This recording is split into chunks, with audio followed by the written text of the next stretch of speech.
முன்பு அவர் சொன்னபடி முடிப்பதற்காக இங்கு மோட்சமிட்டு தாட்சியுள்ள முன்னணியிலே இங்கு தாட்சியுள்ள முன்னணியிலே பெத்தலையில் பிறந்தவரே போற்றி துதி மனமே எனும் பெத்தலையில் பிறந்தவரே போற்றி துதி மனமே ஆவிகளின் போற்றுதலால் ஆனந்தம் கொண்டோர் ஆவிகளின் போற்றுதலால் ஆனந்தம் கொண்டோர் இங்கு ஆட்கொள்ள சத்தத்துக்குள் அழுது பிறந்தார் இங்கு ஆட்கொள்ள சத்தத்துக்குள் அழுது பிறந்தார் பெத்தலையில் பிறந்தவரை போற்றி துதி மனமே எனும் பெத்தலையில் போற்றி துதி மனமே இந்தளை வாய் அன்பு வைத்த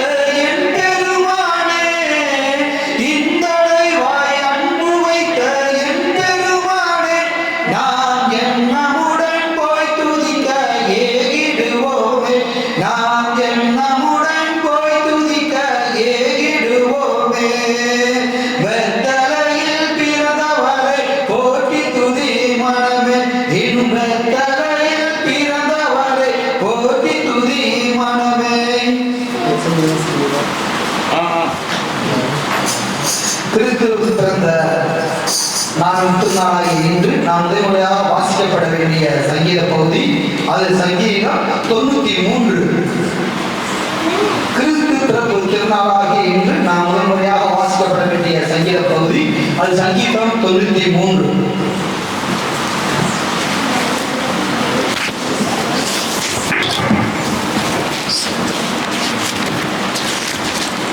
ஸ்தோத்திரம். கர்த்தருடைய பரிசுத்த நாமத்துக்கு ஸ்தோத்திரம் உண்டாவதாக. சங்கீதம் 93 வாசிப்போம்.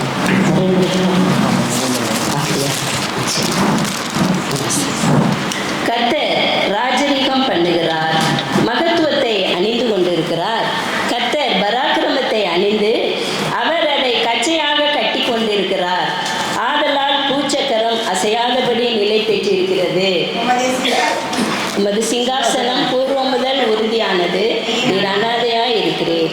கர்த்தாவே, நதிகள் எழும்பின, நதிகள் இறைச்சலிட்டு எழும்பின, நதிகள் அலை திரண்டு எழும்பின. திரளான தண்ணீர்களின் இரைச்சலை பார்க்கிறோம், சமுத்திரத்தின் வலிமையான அலைகளை பார்க்கிறோம். கர்த்தர் உன்னதத்திலே வல்லமை உள்ளவர். எல்லாம் சேர்ந்து உமது சாட்சிகள் மிகவும் உண்மையானவைகள். கர்த்தாவே, பரிசுத்தமானது நித்திய நாளாக உமது ஆலயத்தின் அலங்காரமாய் இருக்கிறது. ஆமென். ஆதியிலும் எப்பொழுதும் சதா காலங்களில் உள்ளபடியே ஆமென்.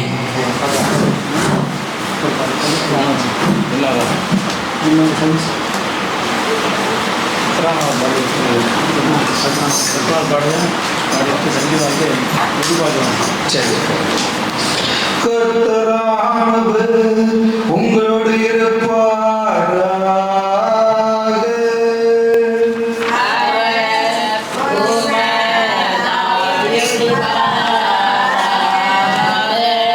பிரார்த்தனை செய்வோமாக. ஆனால் சர்வத்திற்கு வல்லவனாதி பராபரனே, ஒருவரும் சேரக்கூடாத வெளிச்சத்தில் வாசமாயிருக்கிறவர் தேவரின் உம்முடைய ஒன்றான குமாரனை கொண்டும் பரிசுத்தாவியை கொண்டும் உம்மை மனிதராய் எங்களுக்கு தயவாய் வெளிப்படுத்தின கிருபைக்காக உமக்கு தாழ்மையாய் ஸ்தோத்திரம் செலுத்துகிறோம். நாங்கள் உம்மை உம்முடைய திருச்சட்டத்தையும் நன்றாய் அறிந்து கிறிஸ்துவுக்கு மொத்த பிரியமான ஊழியம் செய்து எங்களாய் முடிய வருகிற உம்முடைய கிருபையினால் நித்திய ஜீவனாய் பங்காளியாய் போவதற்கு தேவரின் கிருபை செய்ய வேண்டும் என்று உம்முடைய நேசகுமாரனாய எங்களால் இயேசு கிறிஸ்து மூலமாய் உம்மை வேண்டிக் கொள்கிறோம் சுவாமி.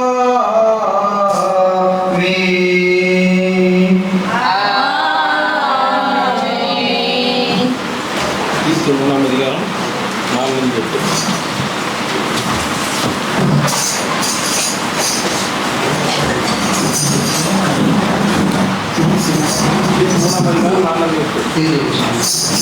தீத்து 3ஆம் அதிகாரம் 4-8 வசனங்கள் வரை.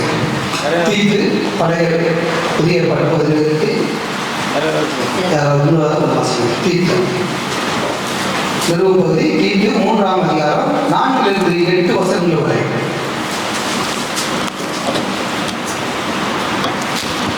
அல்லேலூயா. தீத்து 3ஆம் அதிகாரம் 4-8 வசனங்கள் முடிய.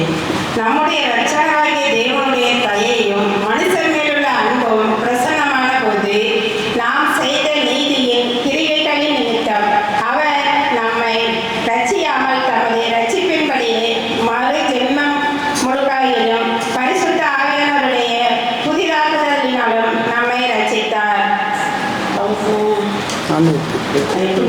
நமது கிருபையினாலே நாம் நீதிமான்கள் ஆக்கப்பட்டு நித்திய ஜீவன் உண்டாகும் என்கிற நம்பிக்கையின்படி சுதந்திரராகத்தக்கதாக அவர் தமது இரட்சகராகிய இயேசு கிறிஸ்து மூலமாய் அந்த பரிசுத்த ஆவியை நம்மேல் சம்பூரணமாய் பொழுதருளினார். இந்த வார்த்தை உண்மையுள்ளது. தேவனிடத்தில் விசுவாசமானவர்கள் நற்கிரியைகளை செய்ய ஜாக்கிரதையாய் இருக்கும்படி நீ இவைகளை குறித்து திட்டமாய் போதிக்க வேண்டும் என்று விரும்புகிறேன். இவைகளை நன்மையும் மனுஷருக்கு பிரயோஜனமானவைகள். ஆமென். மாட்சியுள்ள கடவுளே தேவரே நீ பரிசுத்தர், வல்லமையுள்ள கடவுளே நீ பரிசுத்தர், என்றுள்ள கடவுளே நீ பரிசுத்தர். ஆமென். அந்தபடியே நாம் இன்றைக்கு வாசிக்கப்பட வேண்டிய நற்செய்தி பகுதி அது லூக்கா 2ஆம் அதிகாரம் 1-14 வசனங்கள் வரை நாம் வாசிப்பதை கவனமாக கேட்போம். லூக்கா 2ஆம் அதிகாரம் 1-14 வசனங்கள் வரை. அந்நாட்களிலே உலகமெங்கும் குடிமதிப்பு எழுத வேண்டும் என்று அகஸ்தராயனால் கட்டளை பிறந்தது. சீரியா நாட்டிலே சிரோனியும் என்பவன் தேசாதிபதியாக போது இந்த முதலாம் குடிமதிப்பு உண்டாயிற்று. அந்தபடியே குடிமதிப்பு எழுதப்படும்படிக்கு எல்லாரும் தங்கள் தங்கள் ஊர்களுக்கு போனார்கள். அப்பொழுது யோசேப்பும் தான் தாவீதின் வம்சத்தான குடும்பத்தானமாயிருந்தபடியினால் தனக்கு மனைவியாக நியமிக்கப்பட்டிருந்த கர்ப்பவதியாய் மரியாளுடைய குடிமதிப்பு எழுதும்படி கலிலேயா நாட்டில் உள்ள நாசரேத்தில் இருந்து யூதேயா நாட்டில் உள்ள பெத்லகேம் என்னும் தாவீது ஊருக்கு போனார். அவ்விடத்துக்கு அவர் இருக்கையில் அவர்களுக்கு பிரசவ காலம் நேரிட்டது. அவள் தன் முதல் பேரான குமாரனை பெற்று சத்திரத்திலே அவர்களுக்கு இடமாக இருந்தபடியினால் பிள்ளைகளை துணிகளை சுற்றி முன்னிலையிலே கிடந்தார்.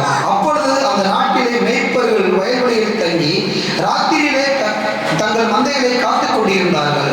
அவ்வேளையில் கர்த்தருடைய தூதன் அவரிடத்தில் வந்து நின்றான். கர்த்தருடைய மகிமை அவர்களை சுற்றி பிரகாசித்து அவர்கள் மிகவும் பயந்தார்கள். தேவதூதன் அவர்களை நோக்கி, பயப்படாதிருங்கள், இதோ எல்லா ஜனத்துக்கும் மிகுந்த சந்தோஷத்தை உண்டாக்கும் நற்செய்தியை உங்களுக்கு நான் அறிவிக்கிறேன். இன்று கர்த்தராகிய கிறிஸ்து என்னும் இரட்சகர் உங்கள் தாவீதின் ஊரிலே பிறந்திருக்கிறார். பிள்ளைகளின் துணியிலே சுற்றி முன்னணியிலே கிடைத்திருக்க காண்பீர்கள். இதுவே உங்களுக்கு அடையாளம் என்றார். அந்த சனமே பரமசேனை திரளான தூதரோடு தோன்றி உன்னதத்தில் இருக்கிற தேவனுக்கு மகிமையும் பூமியிலே சமாதானமும் மனுஷர் மேல் பிரியமும் உண்டாவதாக என்று சொல்லி தேவனை துதித்தார்கள். ஆமென். அவருடைய நல்ல வார்த்தைக்காக அவருக்கு ஸ்தோத்திரம்.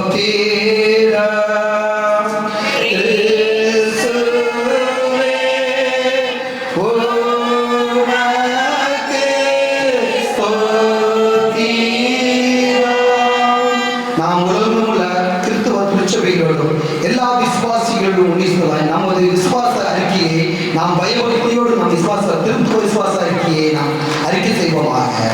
பரலோகத்தையும் பூலோகத்தையும் படைத்த எல்லா வல்ல பிதாவாகிய கடவுளை விசுவாசிக்கிறேன். அவருடைய ஒரே குமாரன் நம்முடைய ஆண்டவராகிய இயேசு கிறிஸ்துவை விசுவாசிக்கிறேன்.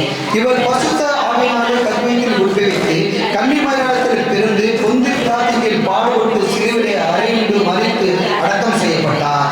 பாதாளத்திலே இறங்கி 3ஆம் நாள் மரித்தோருக்கு உயிர் தெழுந்தார். பரத்திற்கேறி எல்லா வல்ல பிதாவாயின் கடவுளின் பரத்துபாக்கத்தில் வீற்றிருக்கிறார். அவ்விடத்திலிருந்து உயிரோடுவருக்கும் மரித்தோருக்கும் நியாயம் தீர்ப்பளிக்க வருவார். பரிசுத்த ஆவியானவரை விசுவாசிக்கிறேன். பொதுவான பரிசுத்த கிறிஸ்துவ சபையும்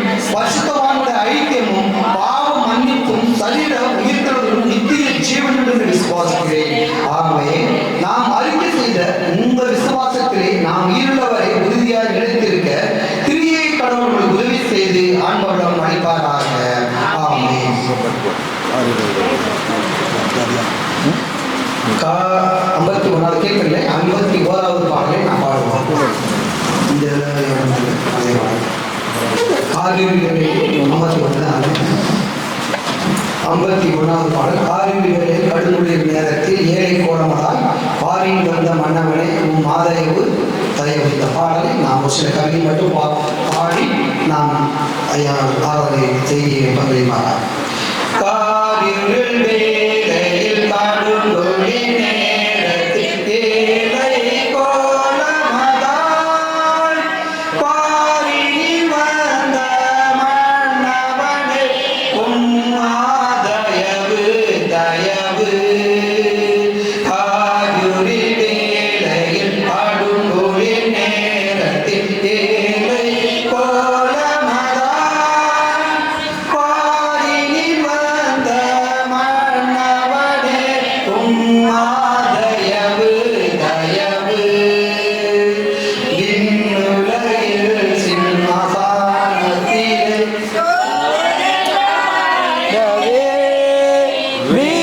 வீட்டிருங்காலம் மானிடரானது மாதயவு தயவு. அருள் வேளையில் கடுங்குளிர் நேரத்தில் ஏழை கோலமதாய் பாரினில் வந்த மன்னவனே உம் மாதயவு தயவு. விண்ணில் தேவனுக்கே மகிமை மண்ணே சமாதானம். மானுடின் பிரியா மலர்ந்தது உந்தன் மாதயவு தயவு. காரில் வேலையில் கடுங்குளிர் நேரத்தில் ஏழை கோலமதாய் பாரினில் வந்த மன்னவனே உம் மாதயவு தயவு. வேந்தை வீந்தனை நாந்தவனே வானம் செய்யாமல் தந்தையின் அன்பை கண்டது உந்தன் மாதயவு தயவு. காரிருள் வேளையில் கடுங்குளிர் நேரத்தில் ஏழை கோலமதாய் பாரினில் வந்த மன்னவனே உம் மாதயவு தயவு. நம்முடைய பிதாவாகிய கடவுளிடமிருந்தும் ஆண்டவராகிய இயேசு கிறிஸ்துவிடமது கிருபையும் சமாதானமும் உண்டாவதாக. ஆமென். சபையார் அமர்வோம்.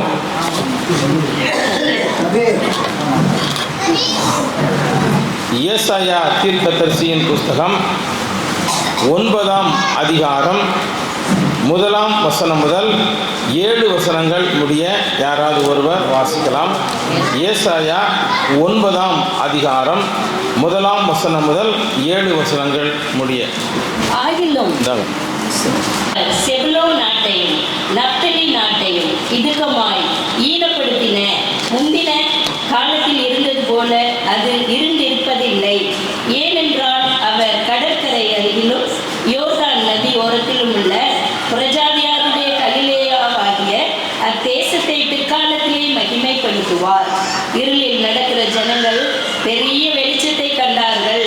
மரண இருளின் தேசத்தில் குடியிருக்கிறவர்கள் மேல் வெளிச்சம் பிரகாசித்தது. அந்த ஜாதியை திரளாக்கி அதற்கு மகிழ்ச்சியை பெருக பண்ணினீர். அரிப்பில் மகிழ்கிறது போலவும் கொள்ளையை பங்கிட்டுக் கொள்ளுகையில் கனிகொடுகிறது போலவும் உமக்கு முன்பாக மகிழ்கிறார்கள். மீதியானியரின் நாளில் நடந்தது போல அவர்கள் சுமந்த நுகத்தடியையும் அவர்கள் தோளின் மேல் இருந்த மிலாற்றையும் அவர்கள் ஆலோட்டியின் கோலையும் முறித்து போட்டீர். அமளியாய் யுத்தம் பண்ணுகிற வீரருடைய ஆயுத வர்க்கங்களும் இரத்தத்தில் புரண்ட உடுப்பும் அக்கினிக்கு இரையாக சுட்டரிக்கப்படும். நமக்கு ஒரு பாலகன் பிறந்தார், நமக்கு ஒரு குமாரன் கொடுக்கப்பட்டார். கர்த்தத்துவம் அவர் தோளின் மேல் இருக்கும். அவர் நாமம் அதிசயமானவர், ஆலோசனை கர்த்தா, வல்லமையுள்ள தேவன், நித்திய பிதா, சமாதான பிரபு எனப்படும். தாவீதின் சிங்காசனத்தையும் அவருடைய ராஜ்யத்தையும் அவர் திடப்படுத்தி அதை இது முதற் கொண்டு என்றென்றைக்கும் நியாயத்தினாலும் நீதியினாலும் நிலைப்படுத்தும்படிக்கு அவருடைய கர்த்தத்துவத்தின் பெருக்கத்துக்கும் அதன் சமாதானத்துக்கும் முடிவில்லை. சேனைகளின் கர்த்தருடைய வைராக்கியம் இதை செய்யும். ஆமென்.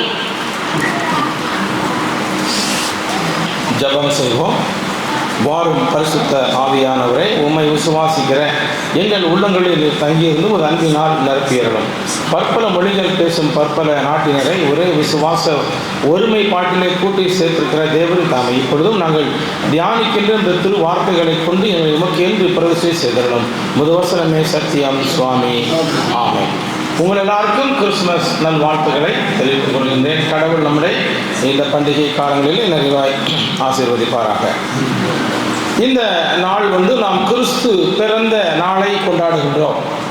கிறிஸ்து பிறந்தார் அப்படின்னு சொல்லும் பொழுது இந்த நாளினுடைய தலைப்பு பகுதியாக son of God lying in the manger, அதாவது முன்னணையில் மனித குமாரனாகிய கிறிஸ்து என்று சொல்லப்படுகின்றது. இன்றைக்கு நாம் வாசித்த பகுதியாகிய ஏசாயா 9ஆம் அதிகாரம் 6ஆம் வசனத்தை நாம் மீண்டும் வாசிப்போம். ஏசாயா 9ஆம் அதிகாரம் 6ஆம் வசனம். நமக்கு ஒரு குமாரன் கொடுக்கப்பட்டார், கர்த்தத்துவம் அவர் தோளின் மேல் இருக்கும், அவர் நாமம் அதிசயமானவர், ஆலோசனை கர்த்தா, தேவன், நித்திய பிதா, சமாதான பிரபு எனப்படும். கிறிஸ்துமஸ் அப்படின்னு சொல்லும் பொழுது நாம் யோசிக்கிறதெல்லாம் இயேசு கிறிஸ்து என்று சொல்லுகின்ற ஒருவர் ஒரு ஏழையாக ஒரு மாட்டுத் தொழுவத்தில் அவருக்கு தங்கிறதுக்கு இடம் இல்லாமல் அவர் ஒன்றுமே இல்லாத ஒரு கடவுளாக அவர் பிறந்தார் அப்படின்னு சொல்லி தான் யோசிக்கிறோம். எங்கே போய் பார்த்தாலும் அவர் மாட்டுத் தொழுவத்தில் பிறந்தார், கந்தை துணியில் இருந்தார், அவருக்கு ஒன்றுமே கிடையாது, அவருக்கு என்ன உலகத்தில் யாருமே கிடையாது, வந்தவங்க யாருமே ஏற்றுக்கிறல அப்படின்னு சொன்னால் அந்த கடவுளை நம்ம எதுக்கு போய் கும்பிடணும்? அவர்கிட்ட தான் ஒன்றுமே இல்லையே. அவர் பிறக்கும் பொழுது மாட்டுத் தொழுவத்தில் பிறக்கிறாரு. ஐயா, அவர்கிட்ட ஏதாவது இருந்தால் எனக்கு கிடைக்கும், அவர்கிட்ட ஒன்றுமே இல்லை, அவருக்கு வீடு இல்லை, சத்திரத்திலையும் கூட இடம் இல்லைன்னு சொல்லிட்டாங்க, அவர் மாட்டுத் தொழுவத்தில் பிறந்திருக்கிறார். அப்படிங்கிற ஒரு கடவுளை வைத்து நாம் என்ன செய்ய போகிறோம்? நீ என்ன சொல்கிறாங்க, இது கிறிஸ்தவ கடவுள் ஒருவேளை அப்பா இல்லாத கடவுள், அம்மா இல்லாத கடவுள், இந்த கடவுளை வச்சு நீ என்ன செய்ய போகிற? வெளிநாட்டிலேருந்து கொண்டு வந்த சாமி, இந்த சாமி வெளிநாட்டில் இருந்தாலும் உள்நாட்டில் வந்தாலும் அது ரெண்டாவது பிரச்சனை. நம்ம அந்த விவாதத்துக்கெல்லாம் போக வேண்டாம், அது தேவையில்லாத வேலை. இப்போ இயேசு கிறிஸ்துவை பார்த்தோம்னா மாட்டுத் தொழுவத்தில் பிறந்திருக்கிறாரு. இவர் எனக்கு ஒரு பணக்காரர்கிட்ட போய் கேட்டோம்னா உதவி கேட்கலாம். உங்கள்கிட்ட ஆளுக்கு 1 லட்ச ரூபா கொடுங்க, இது ஒரு கோயில் கட்டுவோம்னு சொன்னால் என்ன சொல்லுவீங்க? என்னைய லூசுன்னு சொல்லுவீங்க. உனக்கு அறிவு ஏதாவது இருக்குதா? என்கிட்ட காசு இல்லாமல் கஞ்சிக்கு இல்லாமல் உட்காந்துருக்குறேன், நீ ஆளுக்கு 1 லட்ச ரூபா கொடுத்து கோழி கட்டுவோன்னு சொல்கிறேன், உனக்கு மண்டலம் இருக்குதான்னு கேட்போம். அதே மாதிரி ஒரு கடவுள்ங்கிறவர் எனக்கு காசு நிறைய வச்சுருந்தாருன்னா காசு தருவார், அவர்கிட்ட சுகம் இருந்துச்சுன்னா எனக்கு சுகம் தருவார். அவருக்கு இந்த கடவுள் எங்கே பிறந்திருக்கிறாராம்? மாட்டுத் தொழுவத்தில் பிறந்திருக்கிறார். அதையும் வசனத்தில் என்ன சொல்லுதுன்னா, மேய்ப்பர்கள்ட்ட தான் போய் சொல்கிறாங்க, நீங்கள் போய் இப்போ வாசித்ததில் நீங்கள் போய் பாருங்கள், எங்கே போய் பாருங்கள், அந்த அந்த மந்தையை மேய்ச்சிட்டு இருக்கிறவங்கள்ட்ட போய் சொல்கிறாரு, நீங்கள் போய் பாருங்கள், எங்கே போய் பாருங்கள், மாட்டுத் தொழுவத்தில் போய் பாருங்கள். அவனே கஞ்சிக்கு இல்லாமல் ரோட்டில் படுத்துருக்கிறான், வீடு வாசல் இல்லாதவன், அவன்கிட்ட தான் போய் சொல்கிறாரு, நல்லவன்ட்ட போய் சொன்ன மாதிரி தெரில. அதோட இது யோசிக்கிறோம் அப்படின்னு சொன்னால், அப்போ அந்த கடவுளையே அவ்வளோ தூரம் கஷ்டப்பட்டு கும்பிட்டுருக்குறோம் அப்படின்னு கொஞ்சம் சிந்திக்கணும். நம்ம நினைக்கிறது போல் அந்த கடவுள் அவ்வளோ ஒரு மட்டமான கடவுளோ ஒன்றுமில்லாத கடவுளோ, அல்லது அவர் மாட்டுத் தொழுவத்தில் போய் பிறந்ததுனால அவர் ஏழை கடவுள்னு கிடையாது. அவர் எல்லாத்தையும் படைத்தவர். இன்னைக்கு கிறிஸ்துமஸ் பண்டிகை கொண்டாடும் போது நம்ம எல்லாம் மாட்டுக்கொட்டையில் உட்காந்து கொண்டாடிட்டு இருக்கிறோம். ஒவ்வொரு கோயிலையும் போய் பாருங்கள், எவ்வளவு ஆடம்பரமாக கொண்டாடுறாங்க. ஒவ்வொரு கோயிலையும் லைட்டு போடுறான், 1 லட்ச ரூபா 2 லட்ச ரூபாய்க்கு வெடிக்கிறான், 2 லட்ச ரூபா 3 லட்ச ரூபான்னு சொல்லி. ஏழையாக இருக்கிற கோயிலில் தான் ஒரு கஷ்டமே ஒழிஞ்சு, பணக்கார கோயிலெலாம் எப்படி இருக்குது இன்னைக்கு? ஜொலிக்குது. அப்படி ஒரு ஆடம்பரமாக கொண்டாடுறாங்க. அப்போ ஒரு மாட்டுத் தொழுவத்தில் பிறந்த கடவுளையே இப்படி கொண்டாடுறாங்க. அப்போ அவங்ககிட்ட காசு இருக்குது, அவன் கொண்டாடுறான் அப்படின்னு சொல்லலாம். ஒருவேளை அப்படி இருந்துட்டு போகுது, அது பிரச்சனை கிடையாது. ஆனால் இன்றைக்கு வசனம் என்ன சொல்லுதுன்னா, இந்த ஏசாயா 9ஆம் அதிகாரம் 6ஆம் வசனம் சொல்லுது, நமக்கு ஒரு பாலகன் பிறந்தார். எதுக்கு பிறந்திருக்கிறாரு? இப்போ இவர் எதுக்கு பிறந்திருக்கிறாரு அப்படின்னு சொல்லுகின்ற அதைத்தான் அவங்க சொல்கிறாங்க. ஒரு கடவுள் பிறந்தார் அப்படின்னு சொல்லும்போது பிறப்பு, த பர்த் அப்படின்னு சொல்கிறாங்க ஆங்கிலத்தில். பிறப்பு அப்படின்னு சொன்னால் ஒரு ஆரம்பம் இருந்தால் தான் முடியும். ஏசாமி சொல்கிறார் இல்லையா, அது பழைய ஏற்பாட்டிலையும் சொல்லுவார், புதிய ஏற்பாட்டிலையும் சொல்லுவார். நானே ஆதியும் அந்தமுமாக இருக்கிறேன், நானே அல்பாவும் ஒமேகாவுமாக இருக்கிறேன், நேற்றும் இன்றும் நான் மாற மாட்டேன். அப்போ நான் எதுக்கு கீழே இறங்கி வரணும் அப்படின்னு சொன்னால், நான் பெரிய கடவுள் தான்ப்பா, வானம் எனக்கு சிங்காசனம் பாதபடி. அந்த கடவுள் வந்து தன்னை தாழ்த்துறாரு. ஒரு நம்ம சொல்றோம் கடவுளை பார்த்து, கடவுளே உனக்கு கண் இருக்குமா, உனக்கு காது இருக்குமா, நான் சொல்றதெல்லாம் கேட்குதா, என் கஷ்டம் தெரியுமா, என் வியாதி தெரியுமா, என் துன்பம் தெரியுமா, என் துயரம் தெரியுமா என்று சொல்லி என்னென்னலாம கடவுளை பார்த்து கேள்வி கேட்குறோம். அப்போ அந்த கடவுள் சொல்றாரு, உன் கஷ்டம்லாம் என்னன்னு தெரியும் சாமி. நீ என்கிட்ட வந்து பேசும் பொழுது, இப்போ வந்து ஒரு பெரிய பணக்காரன்ட்ட போய் 100 ரூபாய்க்கு பெட்ரோல் விற்குதுங்க, கொஞ்சம் குறைச்சி சொல்லுங்க அப்படின்னு சொன்னால் என்ன சொல்லுவான்? 100 ரூபா தானே, ஒன்றும் இல்லையே. ஏன்னா அவன் சாப்பிட்டுட்டு எல்லாருக்கும் கொடுக்குற டிப்ஸ் 100 ரூபாயில் கொடுத்துட்டு போவான். அவனுக்கு அந்த 100 ரூபாங்கிறது பெரிய காசு கிடையாது. ஆனால் ஒரு ஏழைக்கு 100 ரூபாங்கிறது வாழ்க்கை பிரச்சனை, பெரிய காசு. அப்போ அந்த 100 ரூபாயுடைய அருமை தெரிஞ்சால் தான் நான் என்ன செய்ய முடியும்? 100 ரூபாயை பற்றி பேச முடியும். அருமையே தெரியாதவன்ட்டு என்ன செய்ய முடியாது?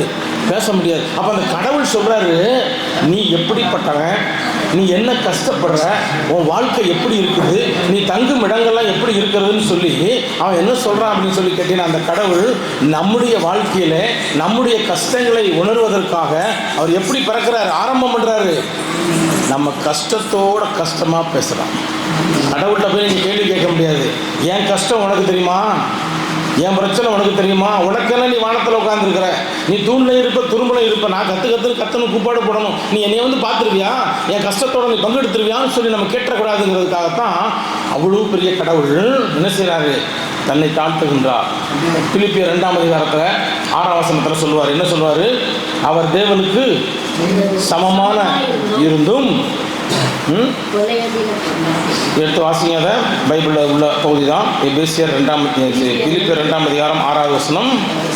அவர் தேவனுடைய ரூபமாயிருந்தும் தேவனுக்கு சமமாயிருப்பதை கொடையாடின பொருளாக எண்ணாமல் தம்மைத்தாமே வெறுமையாக்கி அடிமையின் ரூபம் எடுத்து மனுஷர் சாயலானார். அவர் மனுஷ ரூபமாய் காணப்பட்டு மரண பரியந்தம், அதாவது சிலுவையின் மரண பரியந்தமும் கீழ்ப்படிந்தவராகி தம்மை தாமே தாழ்த்தினார். அவர் தம்மை தாமே தாழ்த்தினார், வெறுமையாக்கி தாழ்த்தினார். இப்போ எனக்கு எல்லாம் நம்முடைய மனுஷ வாழ்க்கையில் பார்த்தோம்னா ஈகோன்னு சொல்லுவாங்க. நான் அப்படிங்கிற ஒரு நான் சொல்கிறத நீ என்ன செய்யணும், கேட்கணும். ஒன்று. இன்னொன்று வந்து எனக்கு அவனை பிடிக்கல, அதனால் அவன் என்ன செய்யக்கூடாது, என் மூஞ்சில் முடிக்கக்கூடாது. என்னைய மதிக்கலை, நீ என் வீட்டுக்கு வரக்கூடாது. நான் எதுக்கு உனக்கு வணக்கம் போடணும், நான் ஏன் உன்னைய மதிக்கணும், என் பணத்தை கூட நீ மிதிக்காத, என் வீட்டு வாசலை மிதிக்காத. நான் யார் தெரியுமில்ல? அந்த ஈகோ, அந்த பெருமை. சாமி கேட்குறாரு, நான் யார் தெரியுமில்ல, நான் யார்? பழைய ஏற்பாட்டிலேருந்து பாருங்கள், பார்வோன் இடத்துல ஆளோட்டிகளை கஷ்டப்படும் பொழுது 10 வாதையை கொடுத்து என்ன செஞ்சார், மீட்டுட்டு வந்தார். வனாந்தரத்தில் 40 வருஷம் நடந்தாங்க. ஏதாவது ஒரு குறை வச்சாரா? செருப்பு கடை வச்சுருந்தாங்களா, இல்லை துணி கடை வச்சுருந்தாங்களா? எந்த குறையும் வைக்காமல் 40 வருஷம் வழி நடந்தாங்க. அந்த கடவுள்கிட்ட போய் கேள்வி கேட்குறான். என்ன கேட்குறான்? நாங்கள் எகிப்து தேசத்திலே இருந்திருந்தோம்னா அங்கேயே கரிஞ்சோறு தின்னு உட்காந்துருப்போம், நாட்டுக்குள்ள வந்து கஷ்டப்படுறவங்க மண்ணாவை கொடுத்தாரு, என்னெல்லாமோ கொடுத்து பார்த்தாரு. ஆனால் இவன் என்ன செய்யலை, எதுக்கும் நம்பி அவரை பேசுகிற மாதிரி அவன் திருப்பி கேள்வி கேட்குறான். நான் யாரு?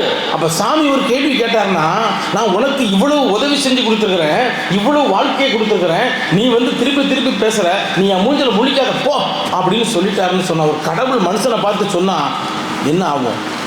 அவன் சொல்லுவான், நீ கடவுளை மன்னிக்கணும்னு சொல்லுவான். அந்த கடவுள் எவ்வளோ நேரம் தான் மன்னிப்பார்?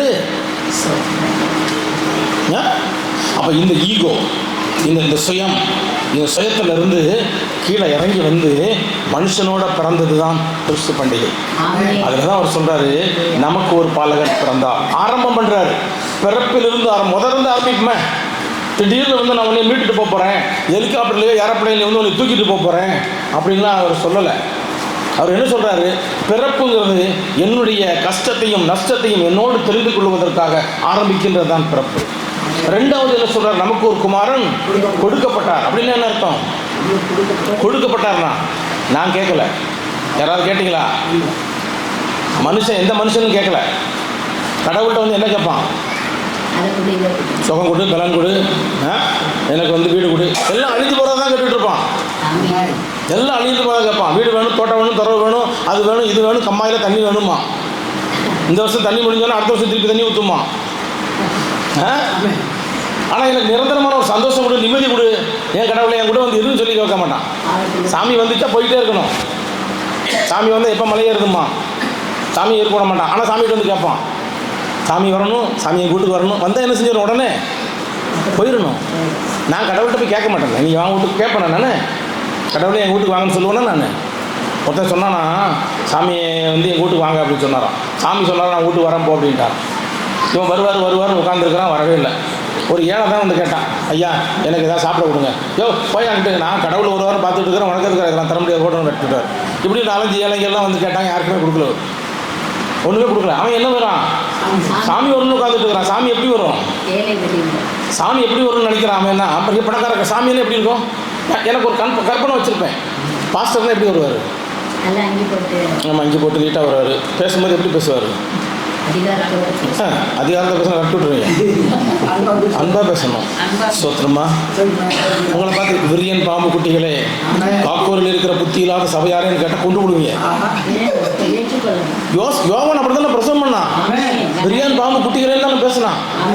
அப்புறம் புத்தி இல்லாத கலாத்தியரேன்னு பேசலாம், புத்தி இல்லாத காக்கூர் மக்களேன்னு தானே பேசணும். விட்டுருவீங்களா நீங்கள்? பாஸ்டர்னு அப்படி இருக்கணும், அன்பா பேசணும், சோத்திரம் போடணும், பிரச்சனாக போடணும். இப்போ போலீஸ் ஏரியா வந்து எப்படி இருப்பார், அவர் அதிகாரத்தை நினைக்கணும். இப்படி ஒவ்வொருத்தரையும் நம்ம நினைச்சு வச்சிருப்போம், ஒவ்வொருத்தரும் இப்படி இருக்கணும். அப்போ கடவுள்னா எப்படி வருவார், ஏழையா குச்சி கொண்டிக்கிட்டு ஐயா ஏதா போடுங்கயா அப்படின்னா வருவார் கடவுள். அவன் என்ன நினைக்கிறான், கடவுள்னா பெரியதில் வந்து நடப்பார். ஆனால் கடவுள் சொன்னார், நான் ஏழையாத்தாம்பா வந்தேன், நான் பசியாக இருந்தேன்னு எனக்கு நீங்கள் சாப்பாடு தரலையே, நான் காவலில் இருந்து நீங்கள் பார்க்க வரலையே அப்படின்னு சொல்கிறாரு. அப்போது அந்த கடவுளை நான் கேட்கலை, நான் தேடலை, நீ என்கிட்ட வாழு நான் சொல்லலை. நான் எனக்கு வேலை வேணும்னு கேட்டேன், எனக்கு வந்து சம்பளம் வேணும்னு கேட்டேன், எனக்கு வீடு வேணும்னு கேட்டேன், எனக்கு வந்து தோட்டம் வேணும்னு கேட்டேன், நல்ல மழை வேணும்னு கேட்டேன். அப்புறம் என்ன கேட்டேன், எல்லாம் அழிஞ்சு போகிறதா கேட்டுட்டு இருக்கிறேன், சந்தோஷம் வேணும்னு கேட்டியா? அதான் தேவதூதன் சொன்னான், இதோ எல்லா ஜனத்துக்கும் மிகுந்த சந்தோஷம் உண்டாக்கும் நிச்சயம். ஏன்னா இயேசு கிறிஸ்துவ கூட வர போறார், உனக்காக பிறக்க போறார், பயப்படாத. யோவான் 1ஆம் அதிகாரம் 14வது வசனம் சொல்லுகின்றது, யோவான் 1ஆம் அதிகாரம் 14வது வசனம் சொல்லுகின்றது, வார்த்தை மாமிசமாகி கிருபையும் சத்தியமும் நிறைந்தவராய் எங்கே வாசம் பண்ணினார், நமக்குள்ளே வாசம் பண்ணினார். ஒரு கடவுளுங்கிறவர் வந்து என்ன செய்யணும்னு கேட்டீங்கன்னா, வெளியே இருந்துக்கிட்டு நீ இங்கிட்டு போ, நான் அவங்க கூட வரேன், நீ அங்கிட்டு போ நான் வரேன்னு சொல்லிக்கிட்ட கடவுள் இல்லை, எனக்குள் வர வேண்டும். எனக்கு உள்ள வந்தால் தான் எனக்கு ஒரு தைரியம் வரும். வெளியே உட்காந்துட்டு போனா எப்படி தான் போகிறது, திரும்பி பார்ப்பான், வருவாரா வரலையா, வந்துட்டாரா வரலையா, பயந்து போவான். ஆனால் பயப்படாத, நான் எங்கே வர போகிறேன், உனக்கு உள்ளே வரப்போகிறேன். அந்த கடவுள் கொடுக்கப்பட்ட நாள். நான் கேட்கவே இல்லை, நான் கடவுள்கிட்ட போய் கேட்கல, சாமி எனக்கு ஒரு கடவுளை அனுப்புங்கயா, என் பாவத்தில் நான் கஷ்டத்தில் நஷ்டத்தில் வேதனையில் இருக்கிறேன், அவரை சிலுவையில் அரைஞ்சிடுறேன், சிலுவையில் அடிக்கப்பட்டோம், அவர் உயிர் தெள்ளட்டும் சாமி, உயிர் தெழுந்து என்னை ஆசீர்வதிக்கட்டும். எந்த மனுஷனாலும் கேட்டானா? இவன் பண்ணின கூத்துக்கும், இவன் அடித்த லூட்டிக்கும், இவன் பேசின பேச்சுக்கும், இவனுடைய பெருமைக்கும் பொறாமைக்கும் கடவுள் இருந்து அவனை மன்னிப்பாரா? பேசினதெல்லாம் பேசிவிட்டேன். கண்ணு இருக்கா, காது இருக்கா, மூக்கு இருக்கா, அது இருக்கா, இது இருக்கா, கடவுளை அந்த திட்டினேன். இப்போ என்ன கேட்குற, நல்ல சுகத்தை கொடுன்னு கேட்குறிய, எஞ்சி ஓடுறா அப்படின்னு கடவுள் சொன்னால் என்ன ஆகும்? சொல்லுவாரா சொல்ல மாட்டாரா? சரி, நீங்களும் நானும் கடவுளாக உட்காந்துருக்கோம், இதில் நீங்கள் கடவுளாக உட்காந்துருங்க, நான் உங்களை வாயில் வந்ததெல்லாம் திட்டி போடுறேன், நல்லா திட்டுன்னு திட்டி விட்டு முடிஞ்ச உடனே, சாமி நீங்கள் எதாவது பார்த்து செய்யுங்க, நல்ல சுகத்தை கொடுங்க. நான் என்ன சொல்லுவேன், நான் இவ்வளோ திட்டி விட்டு மனசு இல்லாமல் என்னை வந்து சுகத்தை கொடுன்னு நான் கேட்குறேன், ஓடுறான் எந்திரிச்சு ராஸ்கல், நீ போகிற வழியில் ஒன்று செத்து போன சொல்லி சாவ விடுவான். ஆனால் சாமி அப்படி பண்ணலையே, நான் கேட்டாலும் கேட்காட்டியும் நான் நல்லா இருக்கணும்னு சொல்லித்தானே கடவுள் கொடுக்கப்பட்டார். அவர் எப்படிப்பட்டவர் தெரியுமா? அந்த வசனத்தில் போட்டிருக்குது. முதல்ல வந்து நமக்கு ஒரு பாலகன் திறந்தார், ரெண்டாவது நமக்கு ஒரு குமாரன். அவர் எப்படிப்பட்டவராம்? அவர் நாமும் அதிசயமானவர். எப்படி அதிசயம்? எப்படி அதிசயம் சொல்லுங்க பார்ப்போம். மாட்டு தொழுவத்தில் பிறந்தவர், கந்தை துணியில் பிறந்தவர், கஞ்சிக்கு இல்லாதவர், வீடு வாசல் இல்லாதவர், ராஜ மாளிகையில் பிறக்கலை, எதுவுமே இல்லாதவர், அதிசயமானவரா. எப்படி அதிசயமானவர்? சாமி உலகத்தில் இருக்கும் பொழுது அவர் வந்து கானாவூரில் கல்யாண வீட்டுக்கு போகிறாரு. கல்யாண வீட்டில் என்ன சொல்கிறாங்க? ஐயா ரசம் இல்லையான்றாங்க. தண்ணியை ஊற்றி வைங்க, தண்ணி என்னவாய் மாறுகிறது? மாறிச்சா? அப்போ என்ன, அவர் என்ன கஞ்சிக்கு இல்லாதவரா, ஒன்றும் இல்லாதவரா? அதிசயமானவர், அதிசயம் செய்ய முடியும், அதிசயம் செய்கின்றவர் நம் நடுவில் இருக்கிறார். ஆனால் அவரை பார்க்கத்தான் ஏழையாக உட்காந்துருக்கிறாரு. அவர் பார்க்கும்போது தான் அவர் கந்தை துணியில் இருக்கிறாரு. ஆனால் நான் போய் சாமிகிட்ட போய் என்னை வந்து ஆசீர்வதிங்கன்னா கேட்கல. நான் என்ன கேட்டேன், நான் எனக்கு தாங்கன்னு தான் கேட்டேன்.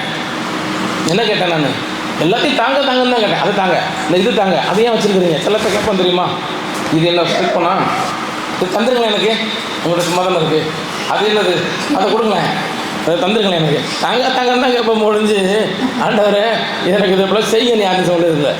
அதிசயமானவர். எப்படிப்பட்டவரோ அதிசயம் செய்ய முடியும் அவரால். என்னால் ஒன்றும் முடியாதுன்னு சொல்லும் பொழுது அந்த மாட்டு துருவத்தில் பிறந்தவர், அந்த கந்தை துணியில் உள்ளவர் என்ன செய்கிறாரு, அதிசயம் செஞ்சார்.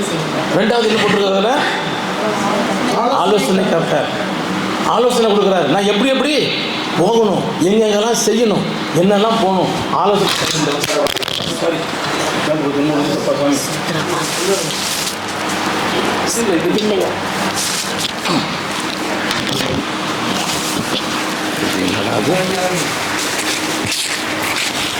எல்லாம் பேசி நமக்கு பழக்கம் இல்லாதனால அது வெளியே போட்டு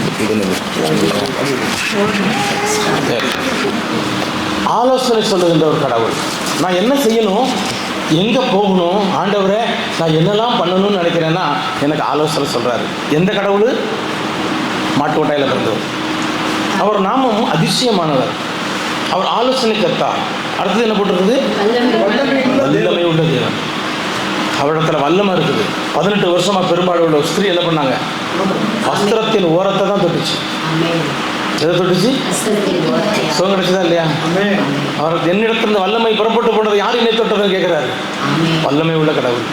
5 அப்போ 2 மீனும் வச்சுட்டு போயிருக்கிறான்.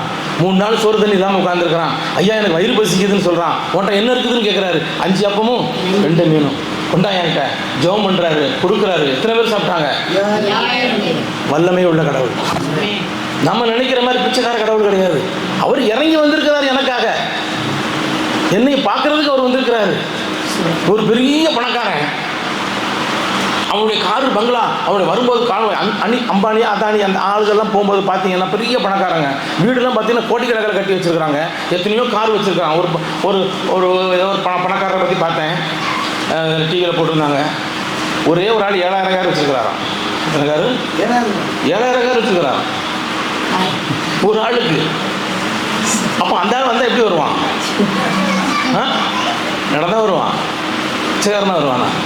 இன்றைக்கி தான் பெரிய கோடீஸ்வரர்கள். அவன் தான் வந்து இன்றைக்கி சாதாரணமாக ஒரு வேட்டி கட்டி வந்தாங்க அப்படின்னு சொன்னான். எவ்வளோ சந்தோஷமாக இருக்கும் தெரியுமா? வரமாட்டான். என் பதவி என்ன, என் அந்தஸ்து என்ன, என் அதிகாரம் என்ன, எல்லாத்தையும் சுற்றி வரணும். ஏன்னா அவன்கிட்ட வல்லமை இருக்குது. அவன் நினச்சா எதை வேணாலும் செய்வான். நீ 10 பேர் கொடுப்பானா கொடுப்பான், கொடுக்காதனா கொடுக்க மாட்டான், அழிச்சு போடணும் அழிச்சு போடுவான். அந்த மாதிரி இன்னைக்கு கடவுளுங்கிறவர் அவ்வளோ வல்லமை நிறைஞ்ச ஒரு கடவுள். என்னிடத்துல அந்த வல்லமையை புறப்படுறதுன்னு சொல்கிறாரு. 5 அப்பத்தையும் 2 மீனையும் வச்சு சொல்கிறாரு. மார்க்கில் நீங்கள் வந்து பார்த்தீங்கன்னா, மார்க்கில் வந்து பார்க்கும்போது எத்தனாவது அதிகாரம்னா 5வது அதிகாரத்தில் 4வது அதிகாரத்தில் 39வது வசனம் வாசிங்க. மார்க் 4ஆம் அதிகாரம் 39வது வசனம் வாசிங்கன்னா, மார்க்கு 4:39. மார்க் 4:39. அவர் எழுந்து காற்றை அகற்றி கடலை பார்த்து இறையாதே அமைதலாய் என்றார். அப்பொழுது காற்று நின்று போய் மிகுந்த அமைதல் உண்டாயிற்று. எப்ப கடல் கொந்தளிச்சுட்டு கிடக்குது, கப்பலில் உள்ளவன் செத்து போறேன்னு சொல்றான். அப்ப என்ன சொன்னார் அவரு? 2 வார்த்தை. வீட்டில் ஒரே சண்டையாக இருக்கும். இந்த பக்கம் ஒரு டீம் வேலை செய்யும். அம்மா பக்கத்தில் ஒரு 4-5 பேர் இருப்பான், மாமியார் பக்கத்தில் 4 பேர் இருப்பான், மருமக பக்கத்தில் இருக்கும். வீட்டில் பார்த்தீங்கன்னா ஒரே கலவரமாக இருக்கும். சண்டையில் வந்து என்ன செய்ய, எந்த பக்கம் சமாதானம் பண்ணுறது, யார்கிட்ட பேசுறதுன்னு யோசிச்சுட்டு இருக்கும்போது அமைதியாக எல்லாரும் அப்படின்னு அமைதியாக இருவாங்களா? வல்லமை இருந்தால் தான் முடியும். இன்றைக்கி வந்து காவல்துறை அதிகாரி வர்றாரு. வரும்பொழுது ஒரே கூட்டம் கொய்யான்னு இருக்குது. அமைதியாடுறா அப்படின்னா எல்லாம் அமைதியாக இருப்பான். நம்ம போய் சொன்ன அப்படின்னா கேட்பானா? ஆனால் அவ்வளோ அந்த கப்பல் மூழ்கிற நேரத்தில் அவ்வளோ கஷ்டத்தில் கடலை பார்த்து என்ன சொன்னார்? 2 வார்த்தை. இறையாது.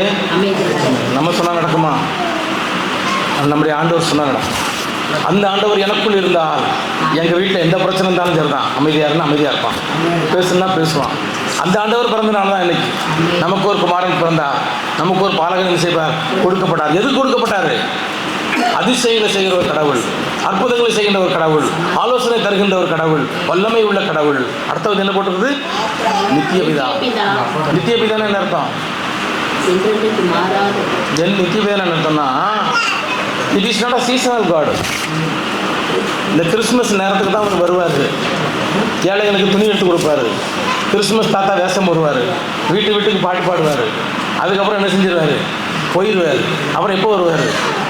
அடுத்த வருஷம் கிறிஸ்மஸ் தான் வருவார். அப்போ இந்த 11 மாதம் நான் என்ன பண்ணுறது? என் கஷ்டத்தை யார்கிட்ட சொல்லுவேன், என் பிரச்சனையை யார்கிட்ட சொல்லுவேன், என் துன்பத்தை யார்கிட்ட சொல்லுவேன்? இந்த 11 மாதம் தான் நான் இந்த ஒரு மாதம் தான் என்னை பார்க்க போகிறாரா? மிச்ச நாளில் என்ன பண்ணுறது நான்? சீசனல் கார்டுன்னா அப்படி தான். ஒரு சீசனுக்கு சீசன் சாமி வரும், சீசனுக்கு சீசன் சாமி வரும். இந்த சீசன் முடிஞ்சோன்னு என்ன செஞ்சிடும்? இந்த விளையாட்டுலாம் இருக்குதுல்ல, பம்பரம் விடுறதுக்கு ஒரு சீசனு, படம் விடுறதுக்கு ஒரு சீசனு, அப்புறம் கிட்டிபுல் விளையாடுறதுக்கு ஒரு சீசனு, எல்லாத்துக்கும் ஒரு சீசன் இருக்கும். அதே மாதிரி வாங்க, அதே மாதிரி is not a seasonal God. அவர் நித்திய பிதா. அவரால் என்ன செய்ய முடியும்? நித்திய காலமாய் நம்மோடு இருக்க முடியும். அடுத்தது சமாதான பிரபு. அவர் மனுஷனுக்கு என்ன செய்வாராம்? சமாதானத்தை மட்டும்தான் பேசுவாராம். சண்டையெல்லாம் மூட்டி விட மாட்டார். சண்டை மூட்டுறதுல என்ன தெரியுமா? சண்டை மூட்டுறதுல என்ன ஒன்றும் பெரிய சிம்பிளான விஷயம். இதெல்லாம் நீங்கள் கஷ்டப்பட வேண்டாம். நான் பேசுகிறேன் உங்ககிட்ட தனியாக வீட்டில் உட்காந்து எதையோ பேசுகிறேன். நான் பேசுகிறத கொண்டு போய் அந்த அம்மாட்ட சொல்லியிருக்கேன். அந்த அம்மா கூட எதாவது தனியாக பேசும். அந்த அம்மா பேசுகிறத என்கிட்ட சொல்லியிருக்கேன். என்ன ஆயிரும்? இவங்க செஞ்சது தப்பா ஒன்றும் செய்யலையே. இந்த அம்மா சொல்கிறத அந்த அம்மாட்ட சொன்னேன், அந்த அம்மாட்ட சொல்கிறது இந்த அம்மாட்ட சொன்னேன். இது பெரிய தப்பா? சொல்லுங்களேன். ஒல் முட்டுறதுன்னு சொல்கிறீங்க, இதை போய் சொல்லலாமா? ஐசக் பிரதர் என்கிட்ட ஒன்று சொல்கிறாரு, தனியாக பேசுகிறாரு. அதை நான் உங்கள்கிட்ட சொல்லிவிடுறேன். இது தப்புங்கிறீங்களா? இதை நீங்கள் என்கிட்ட சொல்கிறீங்க ஐசக் பிரதரை பற்றி 2 வார்த்தை, அதை நான் அவர்கிட்ட போய் சொல்லிவிடுறேன். இது தப்பா? இல்லையே, எதுன்னு தப்பு? சமாதானம் பண்ண அதான் அவர் சொல்லாரு, நான் நித்திய பிதா சமாதானம். இப்படிலாம் மூட்டி விட மாட்டேன். ஒருத்தருக்கு மூட்டி விட்டுக்கிட்டு வீட்டுக்குள்ள பிரச்சனையை கூட்டி விட்டுக்கிட்டு அந்த மாதிரி வேலையெல்லாம் என் வேலை கிடையாது. நான் பிறந்தது மாட்டுக்கொட்டாய் தான்.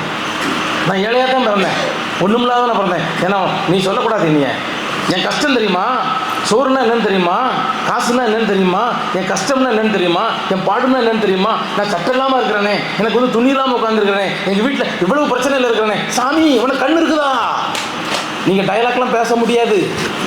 ஏன்னா அவர் எல்லாத்தையும் அனுபவிச்சவர். சட்டம்னா சட்டப்படாமல் இருந்தால் துணி இல்லாமல் இருந்தால் எப்படி இருக்கும்?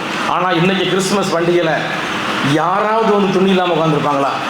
யாராவது உணவு இல்லாமல் இருப்பாங்களா? இன்றைக்கி தான் என்ன செய்வாங்க? ராஜ சாப்பாடு சாப்பிடுவாங்க. ஏன்னா யார் பிறந்த நாள்? எஸ் சாமி, எனக்காய் கொடுக்கப்பட்டவர், எனக்காய் பிறந்தவர், எனக்கு ஆலோசனை சொல்றவர், அதிசயமானவர், வல்லமை உள்ளவர், நித்திய பிதா, சமாதான பிரபு. அவர் சொன்னால் நிற்கும், கட்டளையிட ஆகும். அந்த கடவுளுடைய பிறந்த நாள் தான் இது. சும்மா என்ன செஞ்சிடாதீங்க, போய் இது மாட்டுக்கொட்டையில் பிறந்தவர், இது ஒரு ஏழை, ஒன்றும் இல்லாதவர், இது பிச்சைக்காரரு, அப்பா அம்மா தெரியாதவர்லாம் சொல்லாதீங்க. இவர் யாரு? பரிசுத்த ஆவியினால் உற்பத்தி செய்து இந்த உலகத்தில் பிறந்து என் சக்திக்கு மீறினவர், மனுஷனால் கூடாதவைகள் அந்த ஆண்டவருடைய பிறந்த நாளை கொண்டாடுகின்றோம். அப்போ எவ்வளோ மகிழ்ச்சியாக இருக்கிறோம் பார்த்தீங்களா? இந்த ஆண்டவர் நம்மை அவ்வளோ அதிசயமாக நடத்தி கொண்டிருக்கிறார். நான் கேட்காமலே எனக்கு எல்லாத்தையும் கொடுத்துட்ருக்கிறாரு. ஆனால் நான் என்ன செய்யறதில்ல, குறைகளையே பார்த்து கொண்டிருக்கிறேன், நிறைவுகளை பார்க்க வேண்டும் என்று ஆண்டவர் விரும்புகின்றார். அதனால தான் இன்றைக்கு இப்படிப்பட்ட கடவுளுடைய பிறந்த நாளை நமக்கு ஒரு பாலகன் பிறந்தார், நமக்கு ஒரு குமாரன் கொடுக்கப்பட்டார். அவர் நாமம் அதிசயமானவர். அதிசயமான கடவுளுங்க, அதிசயம் செய்வார், உங்களுக்கு வல்லமை தருவார்.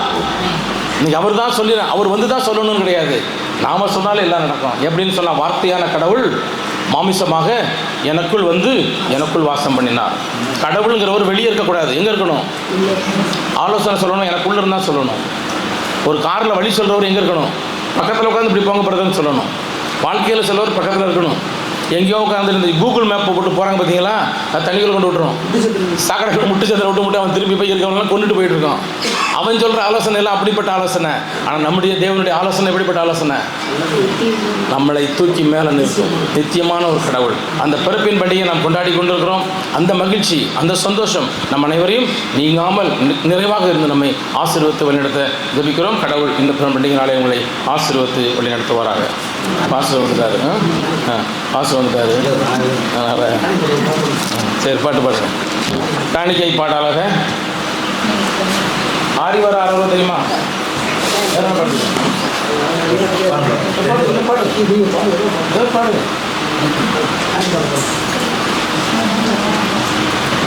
யூனிஃபார்மா? ஆமாங்க. என்னையெல்லாம் மறந்துட்டீங்க.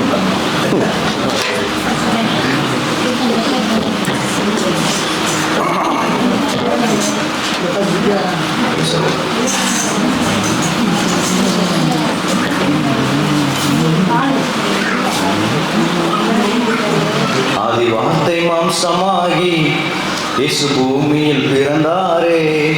தேவ வார்த்தைக்கு கீழ்ப்படிந்து நம்மை மீட்டிட உதித்தாரே. நம் பாவங்களுக்காய் சாபங்களுக்காய் மண்ணில் மலர்ந்தாரே. உலகின் ஒளியாய் திகழ்ந்தாரே. நம் பாவங்களுக்காய் சாபங்களுக்காய் மண்ணில் மலர்ந்தாரே. உலகின் ஒளியாய் திகழ்ந்தாரே. பிறந்தாரே சுபரன் பூமியில் மானிடம் தடுத்திடவே. உதித்தார் தேவமகன் மாந்தர்கள் வாழ்வை மாற்றிடவே. பிறந்தாரே சுபரன் பூமியில் மானிடம் தடுத்திடவே. உதித்தார் தேவமகன் மாந்தர்கள் வாழ்வை மாற்றிடவே. ஆதி வார்த்தை மாம்சமாகி இயேசு பூமியில் பிறந்தாரே. தேவ வார்த்தைக்கு கீழ்ப்படிந்து நம்மை மீட்டிட உதித்தாரே. நம் பாவங்களுக்காய் சாபங்களுக்காய் மண்ணில் மலர்ந்தாரே. உலகின் ஒளியாய் திகழ்ந்தாரே. நம் பாவங்களுக்காய் சாபங்களுக்காய் மண்ணில் மலர்ந்தாரே. உலகின் ஒளியாய் திகழ்ந்தாரே. பாவத்திலே கிடந்த நம்மை மீட்டிடவே ஜெனித்தவராம். ஏழ்மை கோலம் எடுத்து வந்து எங்கள் மனதில் வாழ்பவராம். பாவத்திலே கிடந்த நம்மை மீட்டிடவே ஜெனித்தவராம். ஏழ்மை கோலம் எடுத்து வந்து எங்கள் மனதில் வாழ்பவராம். நன்மை மீட்க உலகில் வந்து அவரின் வாழ்வை அர்ப்பணித்தார். தன்னை போல மாற்றிடவே தரணியில் தாம் அவதரித்தார். நம்மை மீட்க உலகில் வந்து அவரின் வாழ்வை அர்ப்பணித்தார். தன்னை போல மாற்றிடவே தரணியில் தாம் அவதரித்தார். பிறந்தாரே சுபரன் பூமியில் மானிடம் தடுத்திடவே. உதித்தார் தேவமகன் மாந்தர்கள் வாழ்வை மாற்றிடவே. பிறந்தாரே சுபரன் பூமியில் மானிடம் தடுத்திடவே. உதித்தார் தேவமகன் மாந்தர்கள் வாழ்வை மாற்றிடவே. சிறுமைப்பட்ட என்னையுமே பெருமை கொள்ள வைத்தவராம். வறுமையெல்லாம் ஒழித்திடவே வாழ்வு வழியை சொன்னவராம். சிறுமைப்பட்ட என்னையுமே பெருமை கொள்ள வைத்தவராம். வறுமையெல்லாம் ஒழித்திடவே வாழ்வு வழியை சொன்னவராம். மாற்று தொழுவம் தேடி வந்த மனிதர் உலகில் நீ பரவ. பொறுமை தாழ்மை அன்புதனை கற்று தந்த மைந்தனவர். மாற்று தொழுவம் தேடி வந்த மனித குலத்தின் நீ பரவ. பொறுமை தாழ்மை அன்புதனை கற்று தந்த மைந்தனவர்.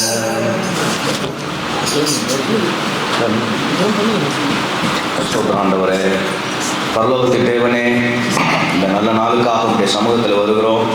இந்த கிறிஸ்து பிறந்து 2000 ஆண்டுகளுக்கு முன்பு நாங்கள் இப்படிப்பட்ட இந்த நிகழ்வை கொண்டாட நீ வைத்த உங்களுடைய கிருபைக்காக ஸ்தோத்திரம். இப்பொழுது ஆண்டவரே, இந்த காக்கூர் பகுதியில் ஜனங்களை கத்தர் கூட்டி கொண்டு வந்ததற்காக நமக்கு நன்றி செலுத்துகிறோம். உமக்கு கோடி ஸ்தோத்திரம் ஆண்டவரை. கத்தர் எங்களை ஜீவனோடு வைத்து அதற்காக நமக்கு நன்றி. நன்றி. இந்த நாள் குறுக செய்ய முடியாத கரத்தில் ஒப்புக் கொடுக்கிறோம். மீதமுள்ள காரியங்களும் உடைய கரத்தில் அர்ப்பணிக்கிறோம். பாதுகாத்துக் கொள்வோம். இயேசுவின் மூலம் ஜெபிக்கிறோம் நல்ல பிதாவே. ஆமென்.